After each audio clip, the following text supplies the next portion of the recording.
Assalamualaikum warahmatullahi wabarakatuh. Perkenalkan, saya Sri Wayuni dari PJ Akademik Matbis. Kali ini bakal menjelaskan mengenai materi terutama untuk model Leontief dan vektor eigen. Tak berlama-lama, mari kita mulai untuk pembahasan pertama.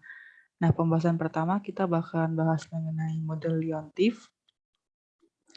Oke, teman-teman. Pertama-tama kita harus tahu dulu definisi dari model Leontief itu sendiri. Nah, jadi model Leontief itu adalah model input-output Leontief.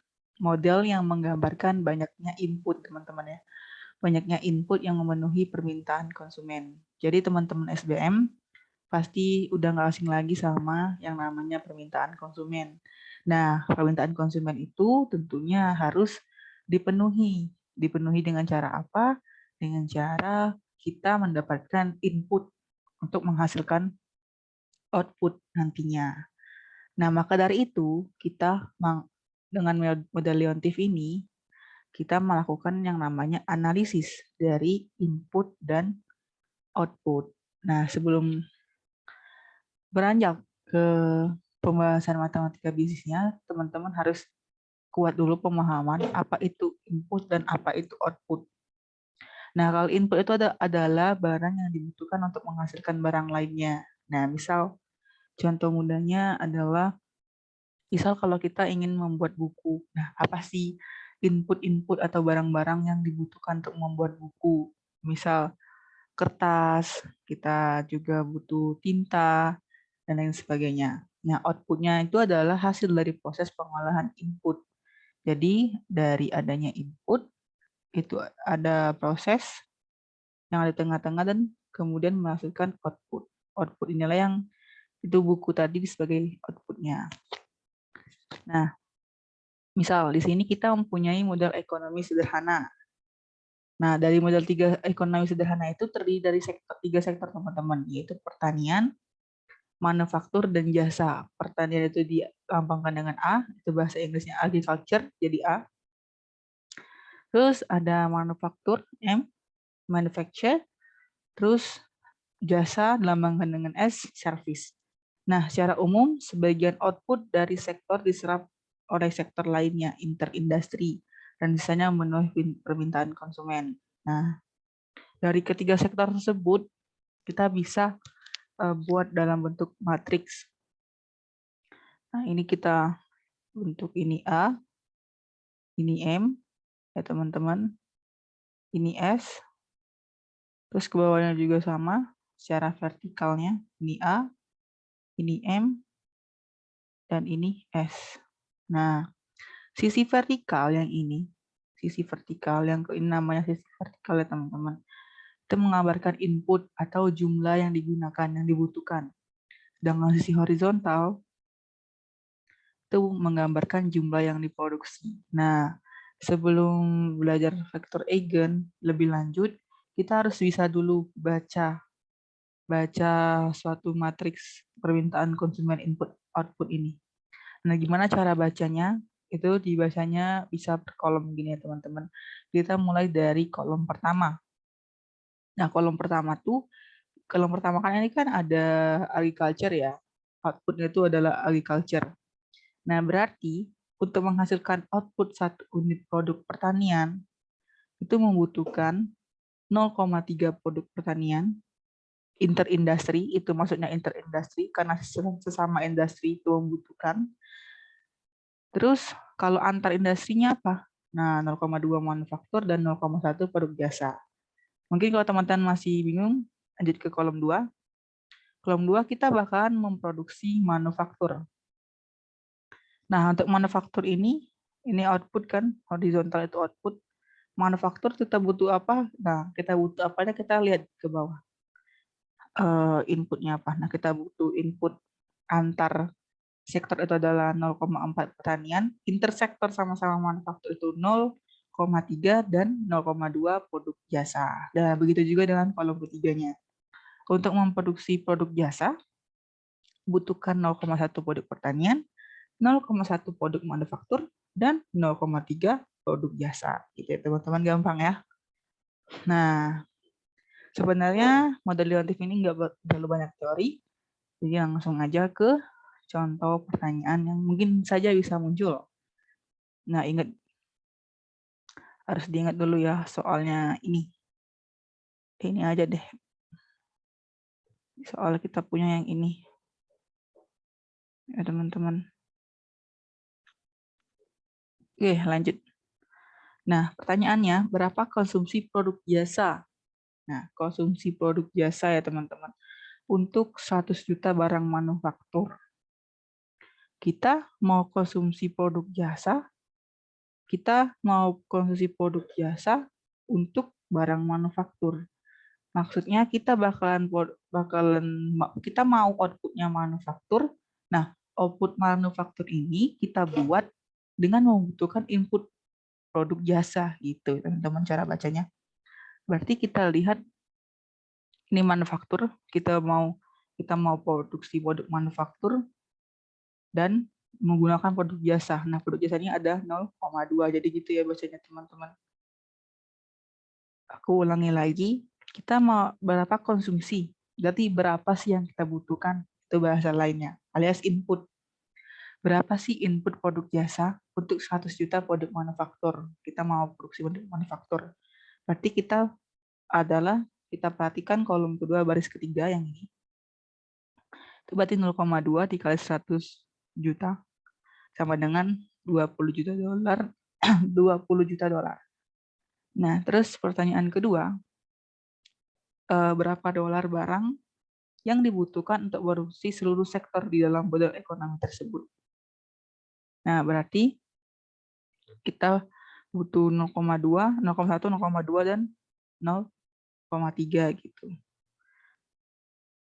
Nah, sini kan berapa dolar barang jasa ya? Barang jasa yang dibutuhkan untuk memproduksi seluruh sektor. Nah, maksudnya berapa dolar input yang di dalam jasa itu, berapa dolar input jasa untuk memproduksi seluruh sektor. Berarti kita tuh mau produksi seluruh sektor kan? Berarti kita mau produksi agriculture atau pertanian, manufaktur, dan service atau jasa. Nah, dari seluruh sektor itu berapa sih jumlah input jasa yang dibutuhkan? Nah, berarti jumlah inputnya itu adalah keseluruhan ya, teman-teman. Karena dia mau seluruh sektor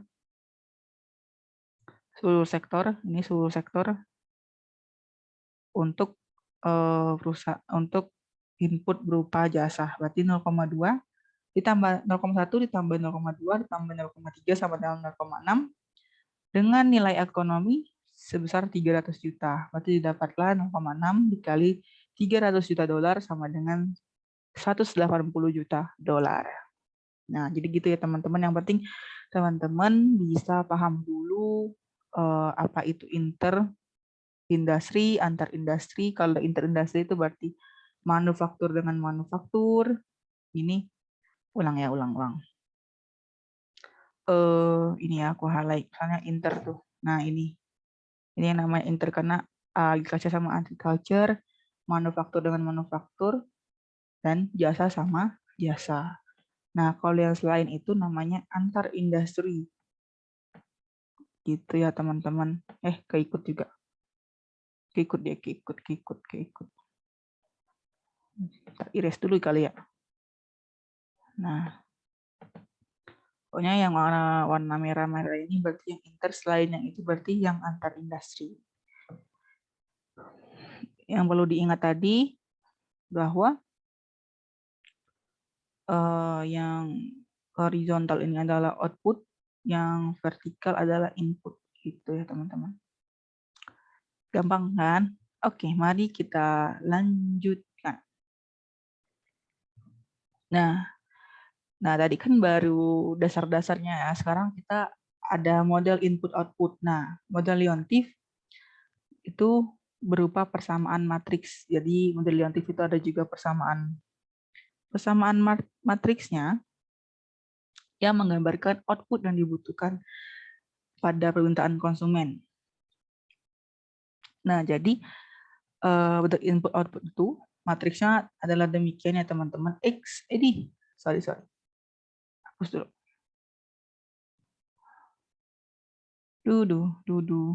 X dikurang AX sama dengan D. X itu apa adalah, itu ada total output ya teman-teman.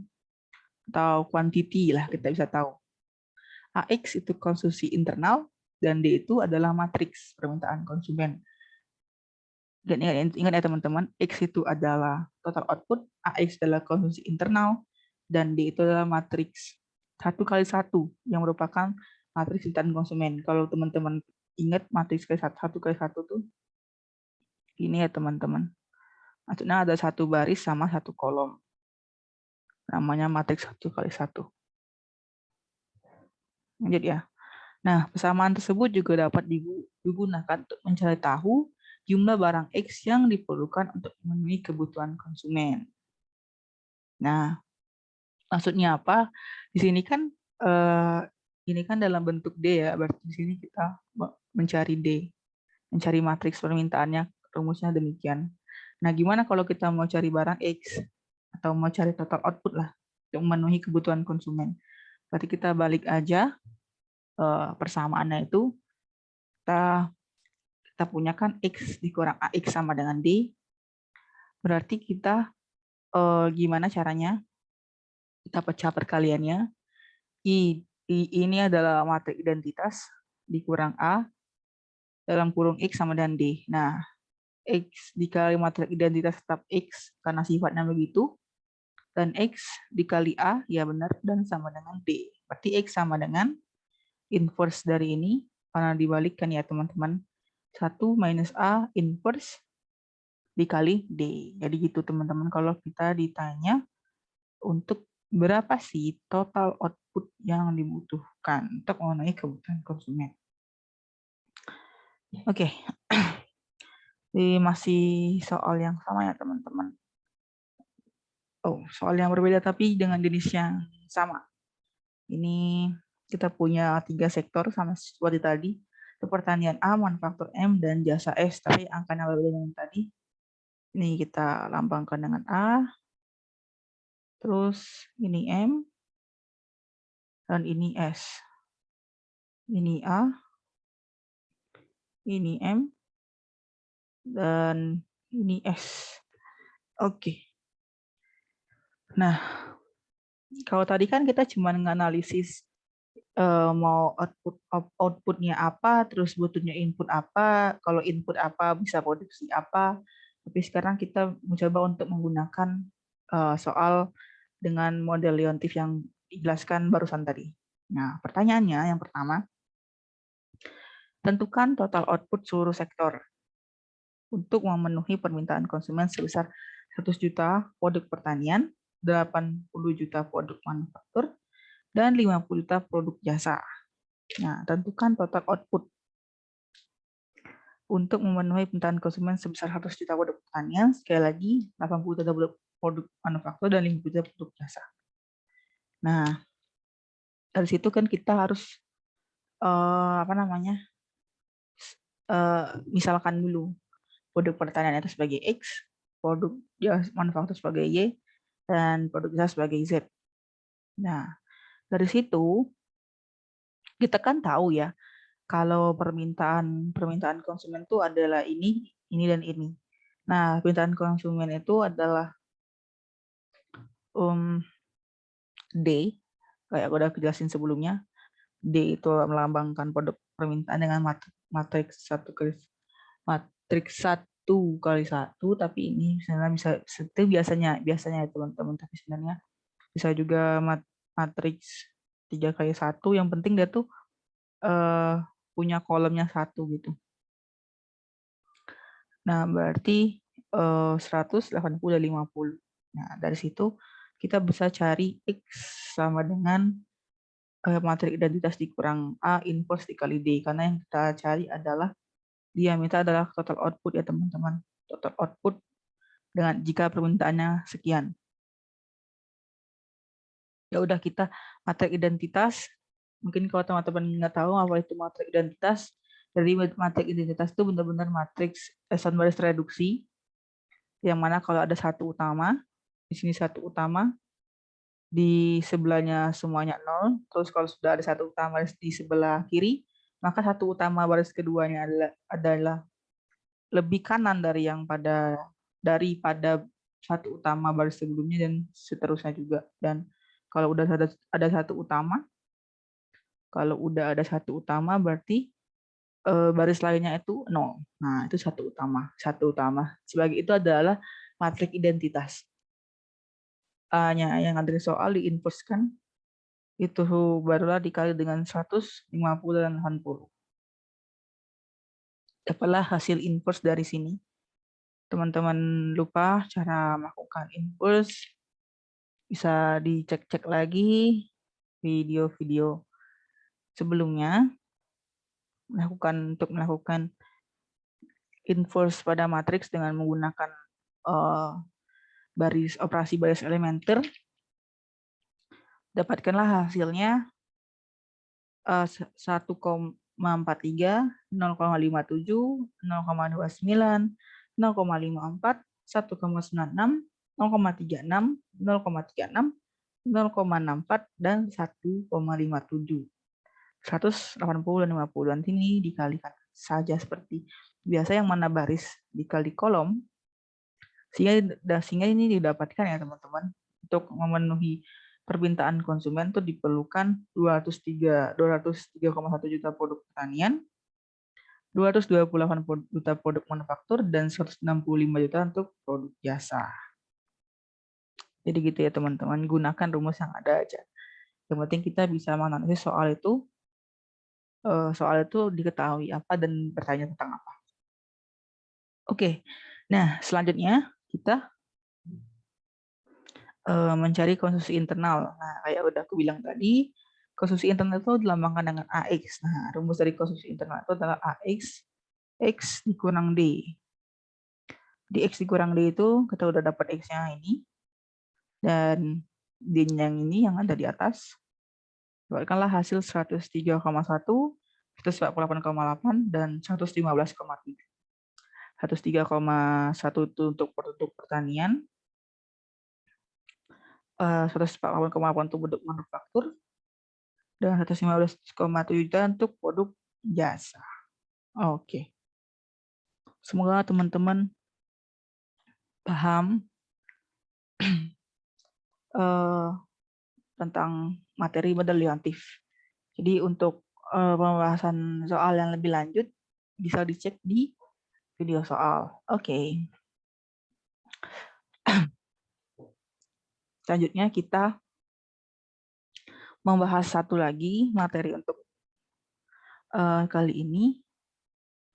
Nah, untuk kali ini kita bahas tentang nilai dan vektor eigen ya teman-teman. Seperti biasa, sebelum kita mulai untuk membahas lebih lanjut, kita harus tahu dulu definisi dari vektor eigen itu sendiri. Nah, dari nilai matriks A berukuran n dikali n dan vektor tak nol. Nah, jadi vektor eigen itu adalah vektor yang tak nol ya teman-teman. Jadi kalau dia nol berarti bukan termasuk vektor eigen yang Nah, dia itu berukuran n kali 1. Solusi persamaannya itu, solusi dasar dari vektor eigen itu adalah AX dikali sama dengan lambda X, lambda dikali X. Dengan entry X disebut vektor eigen. Jadi X yang di sini adalah eigen, vektor eigen ya teman-teman. Dan berkorespondensi dengan nilai eigen. Jadi lambda itu sebagai nilai, sedangkan X itu sebagai vektor. Biar lebih paham, langsung aja ke contoh soal untuk definisi ya, pemahaman definisi dulu. Di sini kita punya matriks ya teman-teman. Matriks A sama dengan 3, 0, 8, minus 1. Nah, di sini ada 3 pertanyaan ya teman-teman. Yang penting dari 3 pertanyaan ini, pertanyaan tentang definisi, kita harus ingat rumus ini aja ya. AX sama dengan lambda dikali X. Pertanyaan pertama, apakah lambda sama dengan 3?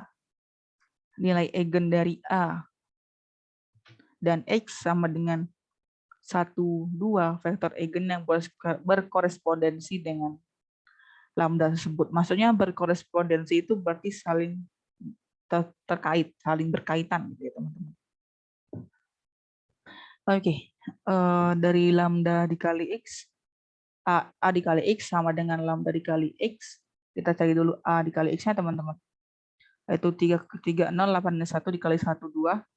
Hasilnya 3, 6. Lalu buktikan apakah saling berkaitan atau saling berkorespondensi. Itu berarti lambda dikali X, 3 dikali 1 itu 3, 6. Nah, berarti di sini kita bisa lihat bahwa lambda sama dengan 3 dan vektor eigen X1, 2 itu merupakan vektor eigen dan nilai lambda yang berkorespondensi dengan matriks A ini. Oke. Nomor 2. Nah, kalau yang nomor 1 kan kita dikasih tahu nih, lambdanya berapa, X-nya berapa. Nah, kalau yang nomor 2 nih, kita diminta apakah kita diminta sama kayak nomor 1, tapi kita cuma tahu X-nya aja. X-nya itu adalah -2, -4 sebagai vektor. Kita nggak tahu nilai lambdanya. Nah, sama aja sama yang kayak tadi, A dikali X sama dengan lambda dikali X.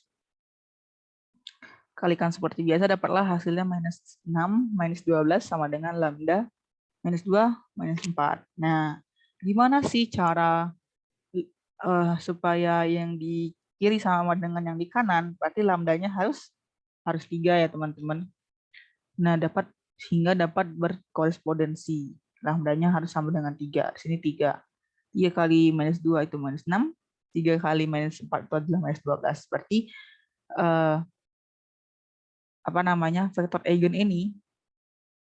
vektor eigen ini dapat berkorespondensi dengan matriks A yang di atas jika lambda itu sama dengan 3.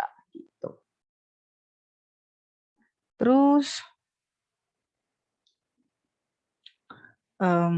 lanjut ya ke nomor 3. Apakah lambda sama dengan 1 itu merupakan nilai eigen dari A? Nah, kalau tadi kan kita nggak tahu lambda ya, teman-teman. Ini kita nggak tahu nggak tahu X-nya. Maka kita misalkan X1 dengan X1 dan X2 lambda dikali X1. Lanjut, di sini kita punya dari hasil perkalian ini kita punya hasil ini dikalikan dulu. 3 dikali 3x1, 8x1 kurang x2 sama dengan x1 dikali x1 x2. Nah, terus didapatkan di sini 3x1 sama dengan x1 ya, teman-teman. Berarti 3x1 dikurang x1 sama dengan 0. Ini 3 kurang 1 kan, berarti 2x1 sama dengan 0. X1 sama dengan 0, karena 0 dibagi 2, 0. Terus yang kedua itu adalah 8x1 dikurang x2 itu sama dengan x2. Di 8 dikali 0 kita dapat, yang udah dapat x1-nya itu 0. Kurang x2 dikurang x2 sama dengan 0. Berarti minus 2x2 sama dengan 0. Berarti x2 sama dengan 0 karena 0 dibagi minus 2 itu 0. Nah, kita dapat x-nya itu adalah x1 dan x2. Ini x2 ya, teman. Itu sama dengan 0. 0 dan 0. Nah, sehingga dapat disimpulkan bahwa lambda sama dengan -1 itu bukan nilai eigen dari matriks. Lambda sama dengan 1 ya, teman-teman, bukan -1. Lambda dari 1 bukan nilai eigen dari matriks A karena tidak mungkin ada vektor 0. Kayak yang definisi yang udah disebut di awal. Yang atas ya, teman-teman. Jadi vektor eigen itu tidak vektor 0. Jadi kalau dia ada vektor 0, 0 itu berarti lambdanya tidak berkorespondensi dengan matriks yang ditanyakan. Oke, minum dulu ya, teman-teman.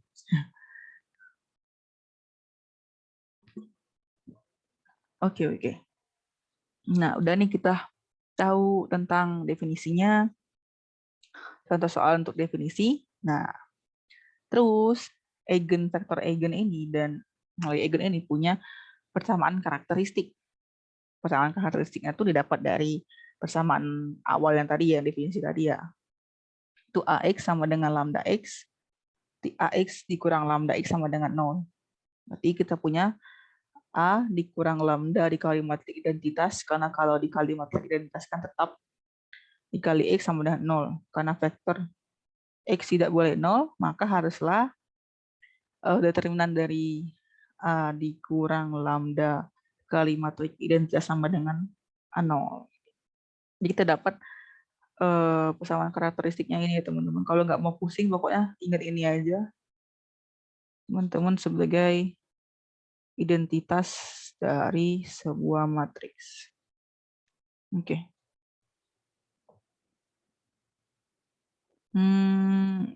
Warna apa ya? Warna ini aja ya. Nah, terus contoh soal ya, biar langsung ngerti. Kita ada matriksnya nih, teman-teman. Ada matriks A itu 3, 0, 8, minus 1. Nah, step 1 kita harus menghitung menggunakan samaan karakteristik yang tadi, teman-teman. Berarti A itu 3, 0, 8, minus 1. Minus lambda dikali matrik identitas itu 1, 0, 0, 1 sama dengan 0. Terus didapatlah hasilnya dari perhitungan ini adalah 3 minus lambda 0, 8 minus 1 minus lambda sama dengan 0. Terus ini kita kan mau cari determinan. Determinan kan rumusnya ada cabai ya teman-teman. AD maksudnya AD dikurang BC. Mungkin teman-teman bisa buka video sebelumnya, itu ada cabai ya teman-teman singkatannya. Ini dikali sini, ruas ini dikali ruas ini, berarti 3 kurang minus lambda dikali minus 1 dikurang minus lambda, terus dikurang 8 dikali 0. Kita dapatlah lambda 1 sama dengan 3 dan lambda 2 yang sama dengan minus 1. Nah, ini kita udah dapat nih lambdanya. Ya teman-teman, lambdanya ada 2. Nah, barulah kita cari vektor eigennya. Dari vektor eigennya itu kita cari untuk lambda 1 dulu. Itu sudah lambda 3. Itu rumusnya sampai pakai yang atas, matrik identitas, teman-teman. A dikurang lambda 1 dikali identitas dikali X sama dengan 0. A itu dari soal, dikurang 3 itu lambda, matrik identitas seperti biasa, dan X-nya itu kita nggak tahu ya teman-teman, karena ini yang kita cari. Faktornya 0, 0 itu matrik 0, 0, didapatkanlah hasilnya 3 kurang 3, 0, 8, minus 1, minus 3, dan seterusnya. Didapatlah hasil 0, 0, 8, minus 4 dikali matriks X1, X2 sama dengan matriks 0, 0. Nah, baru dari situ kita lakukan operasi baris ya teman-teman, supaya semakin sederhana. Dari sini kita dapat dari baris alimenter ini R1 ditukar dengan R2 dan R1 dibagi sama 1/8. Dapatlah hasil 1 min minus 2, 0, 0 dengan hasil 0, 0.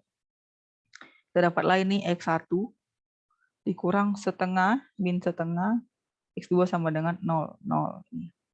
Berarti kita bisa misalkan ya teman-teman, X2 itu sama dengan S, di mana S-nya tidak sama dengan 0, mana X itu anggota bilangan real, maka X1 itu sama dengan, jika ini kan kalau teman-teman perhatiin, yang ini, X1 itu sama dengan setengah